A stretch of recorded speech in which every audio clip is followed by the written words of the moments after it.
Hey, y'all. Let's talk about the philosophy of ownership for a moment. What does it mean to own something? And really, the root of this discussion was a thought I had about whether or not accrued wealth, to the point of absurdity, which we see with some billionaires, can ever be can we ever acquire that much money as an individual without engaging in unethical behavior or without supporting others, whether institutions or individuals or governments, who commit unethical acts in order to acquire the money? A good friend and I were having a conversation yesterday along this topic. My buddy Tim was over here, and he's another philosopher, and he's very on the liberal end of the spectrum. I would say I agree with him on most topics to an extent. I just don't go to the extreme of, the blame on corporations completely for our problems, or, I understand the war machine. I'm an anti-war person, but I also see that it's more complex now that we have so many governments who are, let's just say, exercising their freedom to, flex their muscles and create their own nuclear arsenal. And it's been an interesting ride for us as humans. We have been told that we could destroy ourselves so many times over, but the reality is, people would survive a nuclear holocaust. Even then, there wouldn't be much left to be worth, sticking around for at that point, right? And in the 80s, we call this mutually assured destruction, or MAD. And sure, we have de-escalated and brought our nuclear arsenals down, but now we're trying to forbid other countries from owning or having a nuclear arsenal. And so for them, it's a form of ownership. Not only are we preventing people from owning things, but we're preventing other governments from owning objects that we don't believe that they should acquire or have, because we fear the possible danger. Let me compare it to this. Us saying that Iran shouldn't have nuclear weapons, for example, is akin to the people who say Americans shouldn't have their weapons taken away just because we fear. Let's just say some bills passed recently where they can take someone's weapon if they believe they might be a future threat to themselves or others. And there are a lot of people who are constitutionalists who are very opposed to this. And I bet that many of these same constitutionalists believe that we should keep Iran from having nuclear weapons. Now, if you think about that, it's the exact same thing, except for it's stepping on someone else's rights. So this isn't about nuclear weapons. This is about ownership and the idea that, what do we really own? Do we even own the land that we're on as Americans? But what about my house? I'm sitting here in my backyard. I've got a beautiful yard. I love it. I am buying the land. Technically, I could say I own the land. But theoretically, the land could be taken by necessity by the government, whether to build a military base during wartime, or it could be destroyed for eminent domain to build a freeway right through my backyard. And this happens all the time. Most people think that, well, no, if I own something, it's mine. If you are suspected of owing money to someone or owing taxes, or the court sides with a group, somebody who's suing you for something ridiculous, they could take all of your items, your house, your car, everything you own, to pay a debt that you may not even own. So there's a large question about this, of what ownership really is. And what would be my point anyway? Perhaps it's what's worth owning is the question I'm asking. I do have a home. I do have records. I've got stereos, and I've got tools. I have a lot of knickknacks, crystals, interesting things that I might say that I own. But ownership doesn't mean that I will hang on to them, or even that they're of value.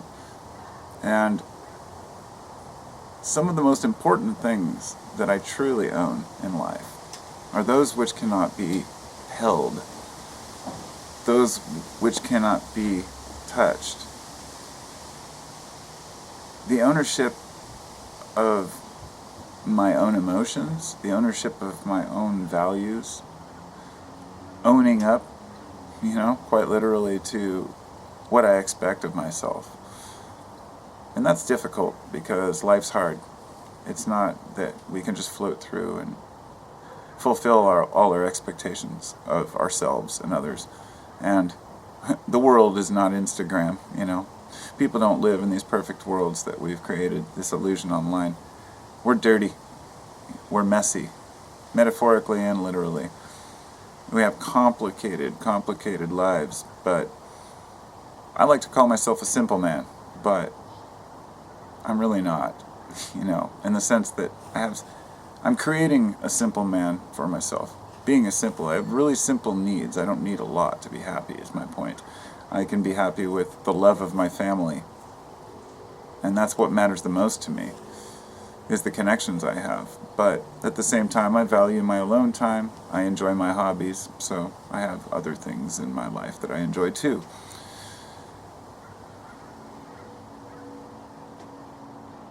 So as far as ownership, when I think about a billionaire, and I think this person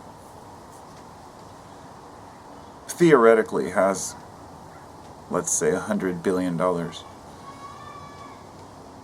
But all of the land that they own, all of the workforce that's based on, all the machinery that has to be repaired over time, the money doesn't exist. One individual can never use all the money and enjoy all the money. You see what I mean? In other words, the money's just an idea. And so, even money that's spent in excess, is spent through companies and organizations that support and supply these certain services to the people who want to spend money on that. It's really fascinating, the idea of what the market is. And I'm doing a horrible job at explaining it. I realize that. I'm not trying to explain it, but rather getting my point across that we really don't own anything. Life is about an exchange of goods and services. And if we truly knew that, as humans, if we really believed that and cooperated that way, I'd be fascinated to see how far we could really go in this world. I don't fret because there are billionaires or people with the 1%. The market is interesting because if you're not spending the money, it's stagnating and it becomes irrelevant to an extent. We really, with inflation and the change in market prices and the stagnation of wages, we don't really have much to look forward to as far as an improvement in the middle or lower class and what we can do. But sometimes I wonder if that's it's material based. There's a lot of waste. There's a lot of wasting of resources as individuals and a wasting of money as consumers. I put the blame on the consumer more than I put the blame on any corporation, because the consumer has the power. The corporations have had the advertising, but I think that we know better, and if we're not teaching our children to look out for being bullshitted and advertised to, then we're doing them a severe disservice. I think that's one of the most important things we can teach them. If everyone stopped buying Gucci tomorrow, Gucci would go out of business. It's that simple. Sorry, Gucci, I'm not saying that. That's just the one that came to mind. My thing is that expensive designer clothing is a waste of money, and if rich people want to buy it, then so be it. They can make a company a millionaire, billionaire, whatever it might be. The problem is when they market it to the average consumer and make you feel like if you don't have this, then you're worthless. Because me, I know myself. I know that I'm worth it. I know that I'm a worthy human being, and I don't need to dress with somebody else's bullshit label to feel cool. If I do wear something, it's to support a band I like or an idea, but not not something that costs a fortune. I'd rather support something that's out for the right reasons and has a cause and a purpose. And it's sad to me when people say that they saved up for months to buy a pair of shoes or a purse. And I ask, why? But anyway, it's a choice. It's just I would like people to look at that and think that what if everyone stopped buying this garbage and used our money to buy better foods and use that extra time to demand, I don't know, to demand better products. Many of these products that are being sold, these like Lululemon type crap where they sell like yoga pants online, they become these billionaire companies, and then they get all these complaints, and then they just filter it out and ignore all the customer complaints. They start using shitty products, making claims that are completely bogus just to make money. The bigger a company gets, the more that your stake in that company becomes useless, and they don't give a shit what your complaints are because they have enough sales already. This is why I believe in smaller communities and the ability to go to your medicine man or to your local official to discuss your problems, or go to the business where you bought something to have a complaint, rather than this kind of faceless society in which, well, in which they own you, I guess, in a way, if you're putting all your money into that. I was talking the other day to my friend and saying one of the reasons why I'm glad that, I was like, it's not about how much money you make, it's about what you do with it. Because I don't make shit, but I don't have car payments. My wife and I bought our cars years ago, and mine was like $1,000. So as long as it's not running right now because I'm trying to fix it, but as long as it's running, I'm happy, and if a person wants to spend 20 grand on a car and, use half of their yearly income or the whole yearly income to pay for it, that's their choice. But to me, it's a foolish purchase, I think that people can do better with their own money, but it's not just, it's for their own sake, but also for society's sake, Nothing is going to change until we do something about it, and everyone can own more and have more. But to come full circle here, ownership is really pointless, because you'll find that no matter what you buy and how much money you have, you're never happy if that's what you're seeking. If you're just seeking simpler life, more comforts, that's fine. If you want to buy a new album because you like the music, that's fine. If you need a new cooler to go camping with, or to buy a school bus like I did to turn into an RV, then so be it. Those are things that make us happy and continue to make us happy and create the most important thing of all, memories. Because that Gucci purse ain't going to create any memories. But going out with your friends and family and doing things will. Going on a vacation, So, I should have said Coach, right? Coach purse, that's what I was thinking of. Anyway, I kind of laugh and scoff at the whole industry of, designer clothing and stuff, but it's just because I don't understand how people can spend that kind of money. So anyhow, I'm out.